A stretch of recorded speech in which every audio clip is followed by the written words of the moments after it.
Welcome to Gone Fishing, a show diving into cybersecurity threats that surround our highly connected lives.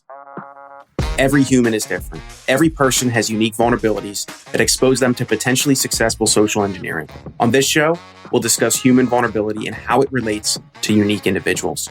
I'm Connor Swalm, CEO of FinSecurity, and welcome to Gone Fishing.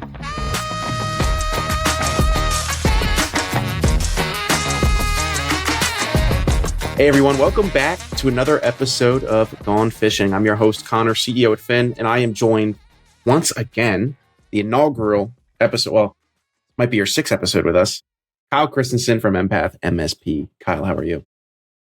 Good, man. I can't believe we've done 6 episodes. We do 3 at a time usually, and this is the second session, but I can't remember. This was like a year ago that we would have recorded the first couple, right? Yeah, you know, your stairwell's looking great. Your bookshelf is well organized. And if I lean the right way, you can see there's Woody right there too. Buzz Lightyear is not in the house. Hey, Jamie, can we get him a green screen at some point? Jamie's been advocating that for quite some time. He's probably laughing to himself right now. What are we talking about? Today, we're talking about imposter syndrome. How would you define it? How would you define that? Oh, man. It's so hard to not just start talking about it. To me, imposter syndrome is the out-of-body experience saying, how am I here? So my imposter syndrome right now is, I can't believe I'm sitting here on a podcast with the great Connor. Oh my goodness. The smartest man you will ever meet. For folks who don't get that inside joke, we're going to turn everyone into a part of the inside joke at this point. Kyle introduces me as the smartest man he's ever met. And even though I correct him in person, whether it's just us two or whether it's he's telling it to other people, I promise I'm not. And his goal is to tell that to enough people that they won't possibly believe me, that they'll just continue believing him. So out-of-body experience, that's how you defined imposter syndrome. What are some of the things that go along with that? What are you thinking? What are the scenarios that comes up in? So I've done a little bit of research in this. So for people that don't know my background, I actually went to college to be a behavioral psychologist. My initial want as a young lad was I wanted to study psychology primarily in the field of resilience. I was fascinated with this idea on how we're able to achieve these crazy feats. And some people, they're just crippling and they can't even take a single step. And when this term imposter syndrome became really popular about a couple of years ago, I started to see articles everywhere about it. And I think it had to do with quiet quitting all this. I started to really be curious of, is there a vulnerability component? Is there a risk component? Because people were using it in the context of making them not take the next step forward. Right? Like they were using it not rather than the out-of-body idea, the imposter syndrome. I'm an imposter, what I'm doing. They were using it in a way to say it prevents them from being an imposter. Like to me, the act has already happened, or I'm in the act and I recognize it, versus preceding the act that makes you feel like an imposter. And I don't know I don't know, Connor, if you disagree or you agree, or if you've done research on this. But I feel like it's used a little incorrectly too much.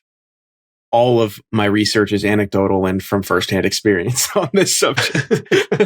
I've had several conversations with entrepreneurs or leaders or people who just want to be leaders in all various industries about it all the time. I feel like the most concise description of imposter syndrome is the gap that exists between what you believe your capabilities are and what other people believe your capabilities are. So it's like there's usually a ton of self-doubt comes into that. It's like, of course, I know everything I think because I'm the one thinking them. I know everything I say because I'm the one saying it. I know I have this like temperature meter in my head of like, well, how confident am I in that statement or this one? Or how confident am I that I can accomplish all of these things? And there is a difference between valid skepticism and self-doubt. And so imposter syndrome, it's just the gap between what you believe you're capable of and what other people are confident you're capable of. And sometimes they vary greatly. Sometimes they cross paths and they go the other way where you think you're more capable and other people don't. More often than not, it's Like, especially, you're founding a software company. So everyone's like, oh, Kyle, go ahead. You're going to do it perfectly. You've been in the MSP industry since before Connor was in diapers. Of course you're going to, that was 8 years ago. No, I'm kidding. Of course you're going to make it happen. And then as you dive into it, as you have all this firsthand experience, as you're like, well, I'm aware of every single thing I know we're doing incredibly poorly.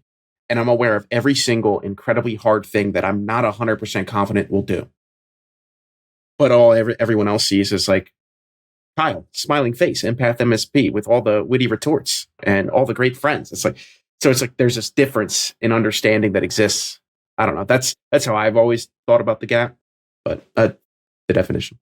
Well, and there's a great book actually called The Gap and the Gain, where it alludes to the idea of we measure ourselves off of the gap in what we want to achieve versus the accomplishments that we've gone to, right? Like if I think of myself on a linear scale, I'll measure myself if I'm right in the middle. I'll measure myself off of the difference that I have to go rather than the progress that I have made.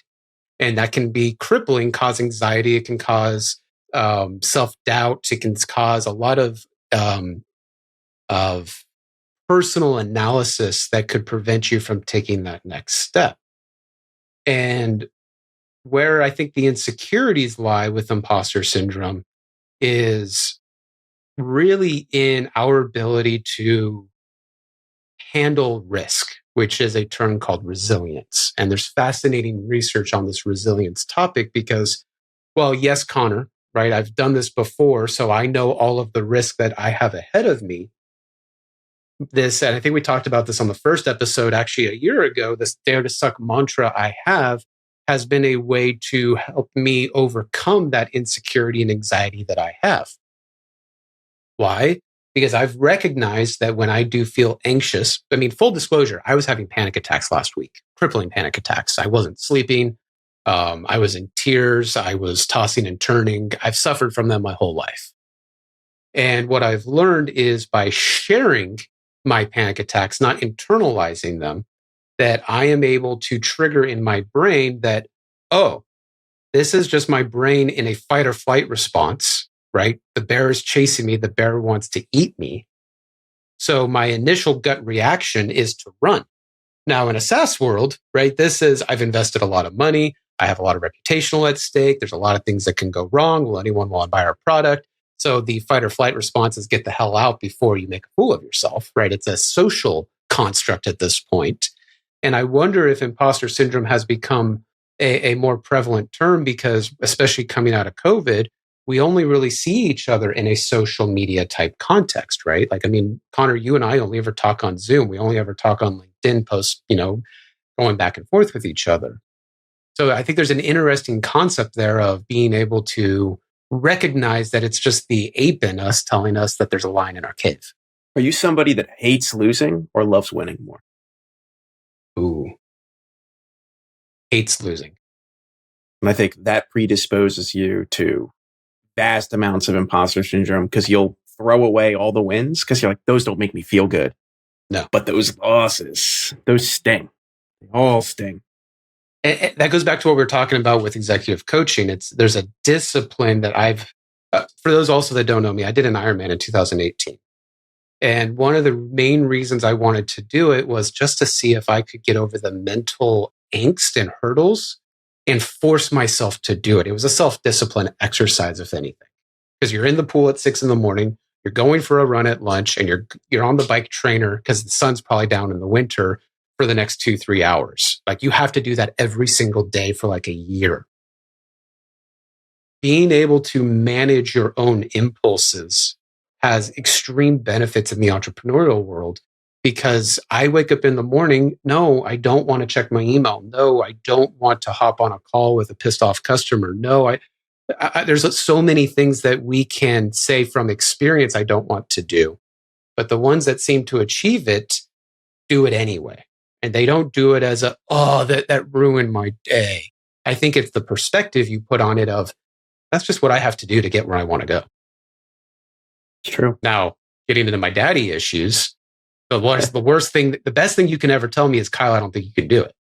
So I think that's where, when you asked me the question, I had to think a little bit on, I don't really care about winning. I don't care about financial gain. I don't care about um, even reputation. I just want to check the box. That is interesting. An example of that I can pull from recently is I was in an executive coaching session, and of our goals that we were setting forward for next quarter, one of them was we need to do this and not fall flat on our face. And my coach immediately goes, "Oh, you mean you need to do that well? Like it needs to, like you will do this well in this quarter." I was like, "Yeah, it's exactly what I said." He goes, "That's not what you said at all." Do you see the difference between the two statements? And I was like, not really. I guess the words are different. Sure. But that was the same thing in my head. Those are the exact same statement. He goes, those are not the same statement to anyone else that's not in your head. I was like, words matter. Yeah. I was like, oh, yes, we will do this and it will go well. He was great. Well, and I'm sure for people that would be in that meeting, what they would hear is, oh, we're in trouble if we don't succeed. Because you put a pessimistic spin onto it that connotates that if we can't lose, then there's a consequence. True. I remember super early days at Finn. It was like everyone would be really frustrated, and like you could feel the temperature rising in our little hacker house that we all lived and worked out of.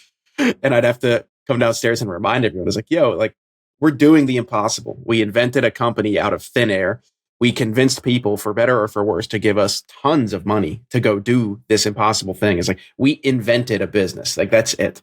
Sure, it's in an industry that already exists. It's like Finn did not exist. We have willed it into existence together, and that's impossible. It is something that shouldn't be capable of happening. Yet here we are. Like remember that.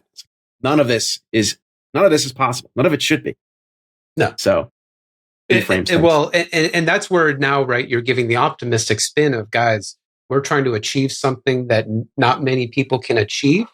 So you're giving a motivational spin on the same statement, which is one of the best ways to achieve an outcome, because now I don't have to obsess about things like process and requirements and guidelines. If you look at a lot of very successful startups, they don't have a bunch of process and knowledge-based articles and process and workflows, because we're all driven to the same outcome, the goal, right? There's a motivational factor saying we all win. And I'll be honest, I've struggled with exactly with what you're struggling with, because to me, I motivate myself through negativity in a way, right? Yeah. That's just who I am. But I've projected that motivation onto others before. And as a receiver of that projection, it just feels like micromanagement. It feels like bad culture. It feels like you're browbeating them a little bit. There's a social construct that we have to get over that says, don't treat your employees or your team like you treat yourself. I don't think this would work if I did that. No, you would not be the great Connor Swalm. I'm not even the great Connor Swalm right now. I'm just Connor. That's what you can call me. Just Connor. Here's a fun one. Have you ever heard the term Icarus Syndrome? Icarus Syndrome. I mean, I know Icarus, but I've never heard Icarus Syndrome. What's that? So think of it as the antithesis to Imposter Syndrome. It's, I think that I'm always going to succeed rather than I shouldn't be succeeding. In my experience, so, all right, why does Imposter Syndrome exist specifically? I have been through many experiences. I am young. For those of you who can see me, I'm young comparatively. I'm 28 years old. I mean, we both are. Yeah. However, I remember I was a real estate investor for quite some time. I had borrowed $1.5 million to flip a bunch of houses, and I bought a house that every single advisor and every person I'd ever borrowed, every person I'd ever consulted for any amount of advice was like, don't do this. You're making a mistake. And my response was, F you. You don't know what you're talking about. I'm the guy with the golden touch. I'm the person making the money, making this shit happen. And you're sitting on the sidelines, and that's why you're a loser. That would literally, like, some of those thoughts would run through my head. Lost everything buying that. Like, lost everything trying to prove to these people that I was better than them, and they didn't know what the hell they were talking about. And I remember vividly, like, I had to move back into my parents' house, living there. It's like laying in a bed, like, wow. It's like, I am the only reason that happened. I am the reason that loss occurred and that all those mistakes happened and all this BS came along with it. It's like, not my advisors, not the people who lent me money. It's like, I actively swatted their hands away and told them to go screw themselves. So now, whenever I feel myself getting into a similar state of mind where it's like, these people don't know what the hell they're talking about. It's like, stop. I'm like, oh, whoa. It's like, I've been here. Let me take a step back. Let me really evaluate this without my ego getting in the way here and see what we should be doing. And honestly, most often it's like, yeah, actually, I'd rather just do what you suggested. So why don't you guys go do those things? I don't need to do what I need to do here. So, it's the power of let me think about that and get back to you statement. Yeah. Let it marinate. Don't give your gut impression ever. Like if we want to give a tip for this, right? A good way to combat that is give the solution space. Don't try to solve the problem right away when the fire's happening. Everyone go back, think about it, come back to it in like a week or two. And 9 times out of 10, you're not going to fix what broke because you're going to realize that was a single incident. Right? How many times do we fix something because we have one case study out of 400,000 that got implemented? Right. But Icarus Syndrome, it's a fun way to look at it in the other side. I've always said startups are like the sun and everyone wants to be Icarus and not have their wings melt. It's like we are. Like we're doing what most people consider cool, exciting things. And there's a certain amount of like, you can physically see the difference in your customers' in people's lives that you care about as an organization because you woke up and did your job well. And conversely, if you woke up and do your job poorly, it's like those people start screaming at you. There is no process in the way between you and the feedback somebody really wants to give you. They just call your cell phone most often and give it to you. So, well, that's why my consulting logo uses Icarus as the mascot. I do that as a cautionary tale because yes, we can achieve great things. However, let's not be stupid about it and think that we can't fail. But there is, like you mentioned, you got to meet in the middle. For folks who wanted to connect with you or Empath, how would you suggest they do that? Pretty easy. empathmsp.com. Go see all the educational goodness we're bringing the MSP channel. And then hit me up on LinkedIn, Kyle Christensen. I could talk about this crap all day long and I'd be happy to chew the fat with you. Awesome. We'll have links to all that in the show notes. Please go bother Kyle and tell him he can't do things. And then we'll sit back and watch together as we watch him do all of them. Kyle, thanks so much for being here. Folks, thanks for watching. Thanks for listening. It was a pleasure chatting with you. I'll see you next time. Thanks, Connor. Thanks so much for tuning in to Gone Fishing. If you want to find out more about high quality security awareness training campaigns, how to launch them in ways that actually engage employees to change their habits, then check us out, FinSecurity, at finsec.io. That's PHINSEC.io, or click all of the wonderful links in our show notes. Thanks for fishing with me today, and we'll see you next time.